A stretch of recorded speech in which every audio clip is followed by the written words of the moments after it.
ஆத்ம நமஸ்காரம். இது சுவாமி ஆதிசங்கரர் அவங்க கூறியது. எல்லோரிடம் உள்ள ஆயுதம் எது?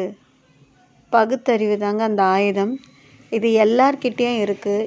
எந்த செயலை செய்கிறதுக்கு முன்னாடியும் அதனோட நல்லது கெட்டதை நம்ம பிரித்து பார்த்து எது நமக்கு சரியாக வரும்னு அலசி ஆராயிறது தான் பகுத்தறிவு. அப்படி செஞ்சு செய்கிற எல்லா செயலுமே நமக்கு வெற்றியை தான் தரும். அடுத்து, எந்த அவையை நம்ம புறக்கணிக்கணும்? அனுபவம் மிக்க பெரியோர்கள் இல்லாத அவையை நாம் புறக்கணிக்க வேண்டும். யார் என்ன சொன்னாலும் அப்படியே உட்காந்து கண்மூடித்தனமாக உட்காந்து கேட்டுகிட்டே இருக்கிறதுனால நம்மளோட நேரம் தான் விரயமாகும்.